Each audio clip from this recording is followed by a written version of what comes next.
दोस्तों नमस्कार, आदाब, सत श्री अकाल। उर्मिलेश संवाद के इस खास अंक में आपका स्वागत है। आज मैं फिर एक बेहद जरूरी ऐतिहासिक महत्व की घटना नहीं बल्कि तथ्य को लेकर आपके सामने उपस्थित हुआ हूं।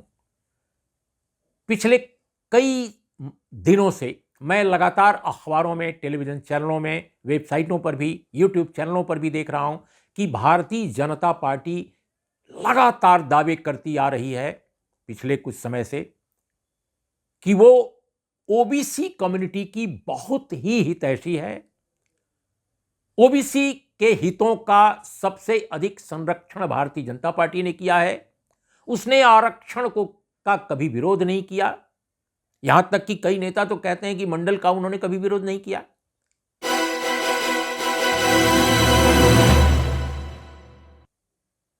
तो इसलिए आज सफाई होनी बहुत जरूरी है। उसकी वजह है दोस्तों कि हमारी जो युवा पीढ़ी है वो सबसे ज्यादा गूगल से ज्ञान लेती है।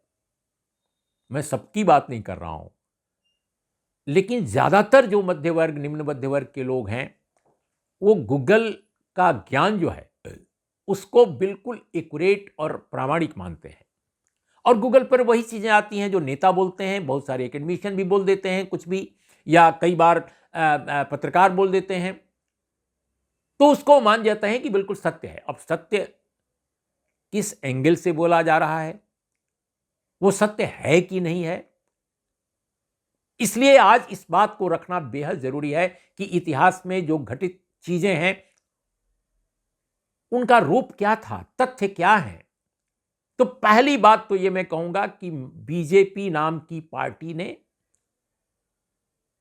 मंडल कमीशन का कागज पर जो भी किया हो, लेकिन सड़क पर आरएसएस बीजेपी के लोगों ने जबरदस्त विरोध किया था पूरे देश में। और मैं बिहार में एक जर्नलिस्ट के रूप में पोस्टेड था, जैसा कि मैंने पिछले एपिसोड में भी बताया था। मैं दावे के साथ कह सकता हूं और तमाम लोग उस दौर के तस्दीक करेंगे, चाहे वो पॉलिटिशियन हो चाहे पत्रकार हो, कि आरएसएस बीजेपी के लोगों ने, खासकर उनके नौजवानों ने, मंडल आयोग की सिफारिशों के इंप्लीमेंटेशन का जब ऐलान किया वीपी सिंह ने, तो उसका सड़क पर आकर विरोध किया था।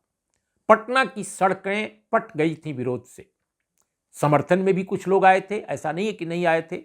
कई बार ऐसा लगा कि क्लैश हो जाएगा, लेकिन पटना यूनिवर्सिटी से लेकर आर ब्लॉक चौराहे तक, वीरचंद पटेल पथ तक, बेली रोड पर जो प्रमुख इलाके हैं पटना के, हर जगह विरोध हुआ। और उसमें जाहिर है अपर कास्ट के जो युवा थे, नेता थे, वो आगे थे। और उसमें आरएसएस बीजेपी के जो लोग थे, जो चिन्हित लोग थे, जो जाने पहचाने चेहरे थे, वो उन जुलूसों की अगुवाई करते नजर आते थे। कई जगह उसमें बहुत उनकी महत्वपूर्ण हिस्सेदारी होती थी। ये एक फैक्ट है। भारतीय जनता पार्टी के अनेक बिहार के नेता खुलेआम बयान भी देते थे। उस समय के अखबारों से खोजा जा सकता है। और अगर ऐसा नहीं था तो क्या वजह है कि वीपी सिंह की सरकार, जिसने मंडल आयोग की रिपोर्ट को लागू करने का ऐलान किया, उस सरकार को गिरा दिया बीजेपी ने। जी हां, भारतीय जनता पार्टी गिरने के अनेक कारण हो सकते हैं, लेकिन मुख्य जो वजह थी भारतीय जनता पार्टी का तत्कालीन राष्ट्रपति आर वेंकट रमन के यहां जाकर यह अपना फैसला ज्ञापन के तौर पे पेश करना कि वो इस सरकार का समर्थन अब नहीं करती। दोस्तों, आपको हम बता दें कि जब 1989 का चुनाव हुआ था, यह ऐतिहासिक तथ्य आपके सामने रखना इसलिए जरूरी है कि इसके बारे में तमाम तरह की असत्य बातें कही जा रही हैं, तमाम तरह की भ्रांतियां फैलाई जा रही हैं। 1989 का जब चुनाव हुआ तो कांग्रेस को 197 सीटें मिली थी, जनता दल को 143 सीट मिली थी, बीजेपी को 85 मिली थी, सीपीएम को 33 मिली थी, सीपीआई को 12 मिली थी। इस तरह अन्य दल भी थे। तो इसमें हुआ यह कि चूंकि कांग्रेस को पूर्ण बहुमत नहीं मिला और कोई भी पार्टी उसको समर्थन देने को तैयार नहीं थी, तो फिर जनता दल को सरकार बनाने का मौका मिला और उसने वीपी सिंह के नेतृत्व में सरकार बनाई। इस सरकार को गिराने का पहला फैसला जो किया वो उस पार्टी ने किया जो उसको बाहर से समर्थन दे रही थी, और उसका नाम है भारतीय जनता पार्टी। और मुख्य वजह क्या थी? मंडल आयोग। मंडल आयोग की रिपोर्ट जो पिछड़ों के लिए थी, संविधान के आर्टिकल 340 के तहत गठित हुआ था कमीशन, उसके रिकमेंडेशन को काउंटर करने के लिए मंडल के खिलाफ कमंडल लाया आरएसएस ने, यानी बीजेपी के मातृ संगठन ने। और उसी के तहत एवरीबडी नो कि वो यात्रा निकली, राम रथ यात्रा, और राम रथ यात्रा में आडवाणी जी को बिहार में अरेस्ट किया गया क्योंकि दंगा फसाद होने लगा था, सांप्रदायिक विद्वेष बिगड़ गया था। जब लॉ एंड ऑर्डर मशीनरी चरमराने लगी, रिपोर्ट आई, तब उनको अरेस्ट करने का फैसला किया था लालू प्रसाद यादव की सरकार ने, और उसको इंडोर्स किया था बीपी सिंह की सरकार ने, क्योंकि केंद्र के एक बड़े नेता की गिरफ्तारी आप कर रहे हैं तो जाहिर है केंद्र सरकार से सहमति चाहिए। फिर जो हुआ उसका हम जिक्र आपको कल के अपने एपिसोड में कर चुके हैं। लेकिन यकीनन मंडल और आडवाणी जी के उससे जुड़े अरेस्ट के कारण ही बीपी सिंह की सरकार को गिराने का बीजेपी ने ऐलान किया, फैसला लिया। इसमें तो कोई दो राय नहीं है। तो यह कहना कि बीजेपी मंडल के खिलाफ नहीं थी, या यह कहना कि वो आरक्षण के खिलाफ नहीं थी, यह बेमतलब है। ऐतिहासिक घटनाएं साबित करती हैं कि आप कहां थे और कहां आप नहीं थे, स्टैंड आपका क्या था। दूसरी बात जो बहुत महत्वपूर्ण है, आखिर क्या वजह है, अब मैं इतिहास से आपको वर्तमान तक लाता हूं, आखिर क्या वजह है कि देश की सभी प्रमुख पार्टियां आज की तारीख में एफर्मेटिव एक्शन के दायरे को बढ़ाने के अपने वायदे की रोशनी में कोर्ट कचहरी से जो जरूरी चीजें मांगी जाती हैं उसके मद्देनजर जातिवार गणना का समर्थन कर रही हैं, बिहार की तरह जातिवार सर्वेक्षण का समर्थन कर रही हैं। यहां तक कि कांग्रेस पार्टी, जिसने कभी इसका समर्थन नहीं किया, हालांकि 2011 से पहले उसने कहा था कि वो कराएगी, लेकिन नहीं कराया जा सका। केवल एक सामाजिक आर्थिक सर्वेक्षण किया गया जिसकी रिपोर्ट भी नहीं आ पाई। लेकिन वो कांग्रेस पार्टी अब सीधे कह रही है कि वो जातिवार जनगणना कराएगी राष्ट्रीय स्तर पर। और यही नहीं, मौजूदा जो कई राज्यों के चुनाव हो रहे हैं, छत्तीसगढ़ में, मध्य प्रदेश में, राजस्थान में, हर जगह कांग्रेस पार्टी ने अपने मैनिफेस्टो में इसको डिक्लेयर किया है।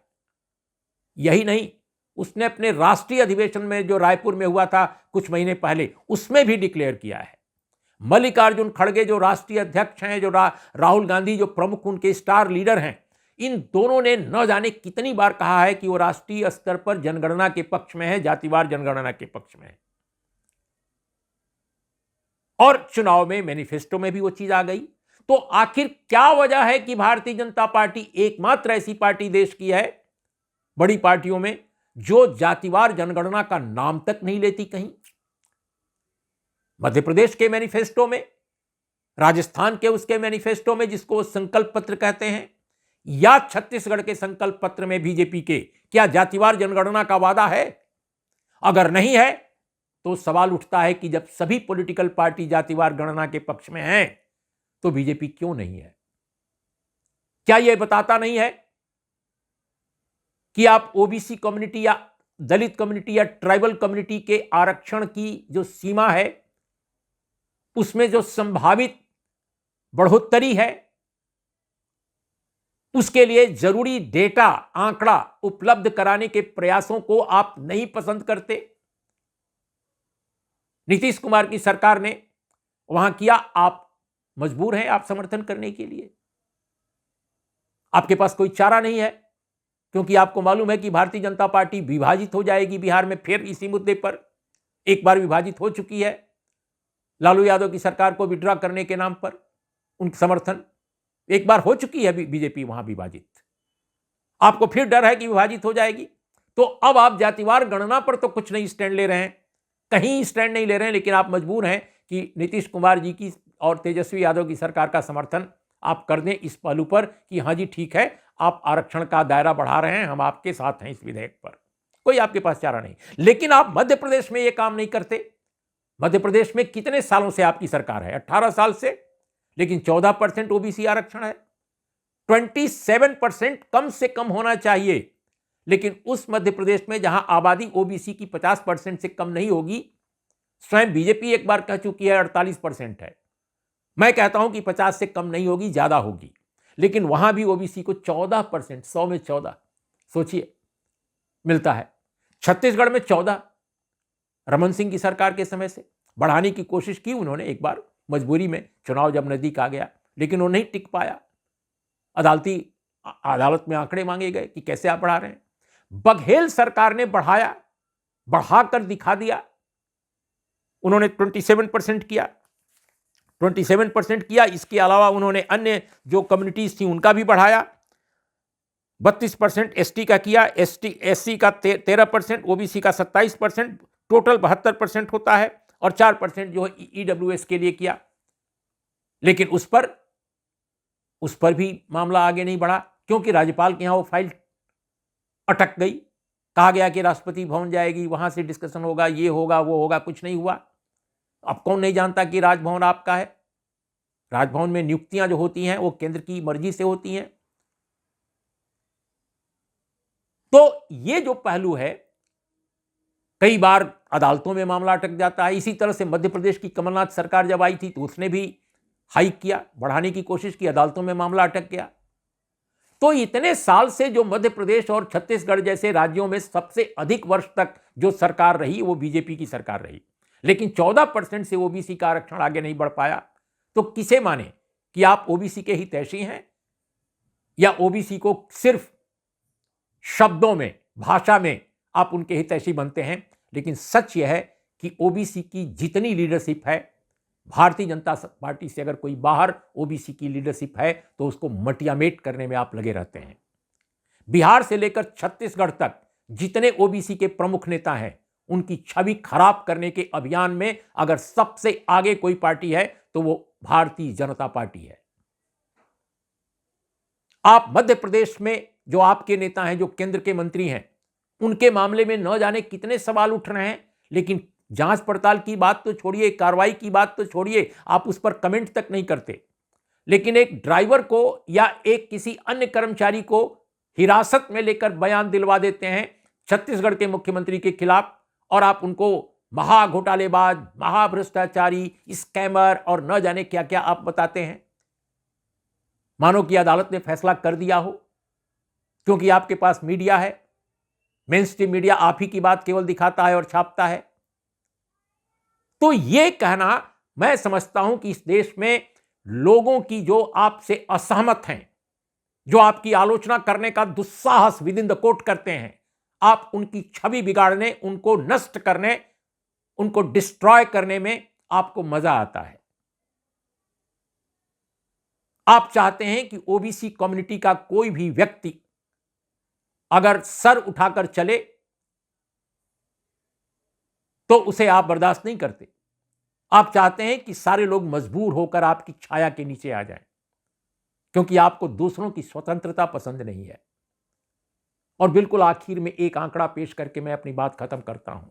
अगर आप कहते हैं, अगर दावा है ओबीसी को लेकर बीजेपी का, तो आप बताइए कि अभी हाल के वर्षों में एक आंकड़ा सामने आया है। मेरे पास ऐसे बहुत सारे आंकड़े हैं, समय पर अगर जरूरत होगी तो मैं पेश करूंगा। यह एक आंकड़ा मैं पेश कर रहा हूं, यह 1 जनवरी 2020 तक है। भारत के केंद्रीय विश्वविद्यालयों में, 45 केंद्रीय विश्वविद्यालयों में 313 पोस्ट ओबीसी के प्रोफेसरों की सैंक्शन की गई। 313 पोस्ट यूजीसी ने ओबीसी कम्युनिटी के लिए सुरक्षित सैंक्शन की थी। कुल टोटल कितने प्रोफेसर रहे इस दरमियान, यानी 2020 तक? सिर्फ 9 प्रोफेसर्स फ्रॉम ओबीसी कम्युनिटी, 909, 2.8% केवल ये पोस्टिंग है यूजीसी के डेटा के हिसाब से। एसोसिएट प्रोफेसर की पोस्ट सैंक्शन कितनी थी? 735, लेकिन नियुक्तियां कितनी थी? 38, 5.17% केवल नियुक्ति हो सकी अगेंस्ट वैकेंसी। ये आपका सेंट्रल गवर्नमेंट की जो यूनिवर्सिटीज हैं उनका हाल है। 2014 से लेकर 2020 तक सरकार आपकी रही, अभी भी है। अब आप 2023 तक का एक आंकड़ा देखिए। 1 अप्रैल 2023 तक का मेरे पास एक आंकड़ा है। 45 केंद्रीय विश्वविद्यालयों में वाइस चांसलर जो बहुत टॉप पोस्ट है एजुकेशन के क्षेत्र में, उसकी जो नियुक्तियां भारतीय जनता पार्टी की सरकार ने की, उसमें एक ओबीसी, एक वाइस चांसलर शेड्यूल कास्ट से, एक शेड्यूल ट्राइब से और 5 बैकवर्ड कम्युनिटी से हैं। ये लोकसभा में केंद्रीय राज्य मंत्री शिक्षा ने ये एक सवाल के जवाब में ये आंकड़ा पेश किया है 1 अप्रैल 2023 तक का। तो ये जो आंकड़े हैं, चीख चीख कर क्या बोल रहे हैं। आप वाइस चांसलर की लिस्ट अगर आप देखेंगे, प्रोफेसर्स की लिस्ट देखेंगे 2014 से लेकर के और 2023 तक, अभी तक आप पाएंगे कि किन वर्णों, किन समुदायों के कितने लोग हैं। मैं किसी वर्ण के खिलाफ नहीं हूं, आपको मैं बिल्कुल साफ बता दूं। मैं किसी वर्ण के खिलाफ नहीं हूं, मैं पूरे समाज के साथ हूं। लेकिन जब एफर्मेटिव एक्शन को जरूरत आप महसूस करते हैं उसकी अगर, और फिर भी उसको नहीं करते और फिर भी दावा करते हैं कि आप तो आरक्षण के पक्ष में हैं, आप तो नीचे के तबके के लोगों को बराबरी में लाने के पक्षधर हैं, तो यह हास्यास्पद लगता है। तो इसीलिए दोस्तों आज ये बात करना मुझे जरूरी लगा, क्योंकि लोग गूगल पे जाकर देखते हैं और नेताओं के बयान जो दर्ज होते हैं, टेलीविजन की जो खबरें हैं वो उस पर प्रसारित होती हैं, हिंदी अखबारों की बातें उसमें दर्ज होती हैं जिसमें फैक्ट्स नहीं होता है, तो लोग समझ लेते हैं कि वाकई मंडल का समर्थन किया था, लगता है कि इन्होंने आरक्षण का समर्थन किया था, लगता है कि इन्होंने कुछ भी ऐसा नहीं किया था जो एफर्मेटिव एक्शन के निगेटिव में जाता हो। तो इसीलिए आज वीपी सिंह सरकार के गिराने के पीछे जो कारण थे, लालू यादव की सरकार को गिराने की जो कोशिश थी 90 में, वो भी बताना पड़ा और बाद में ये आंकड़े भी आपको पेश करने पड़े कि रमन सिंह और शिवराज सिंह चौहान, रमन सिंह तो नहीं लेकिन शिवराज सिंह चौहान तो स्वयं ओबीसी कम्युनिटी से आते हैं, लेकिन इतने वर्ष शासन में रहने के बावजूद वो ओबीसी को 27% रिजर्वेशन क्यों नहीं दिला सके, जातिवार जनगणना क्यों नहीं करा सके अपने स्टेट में, ये सवाल तो है। तो दोस्तों आज इतना ही। नमस्कार, आदाब, सत श्री अकाल।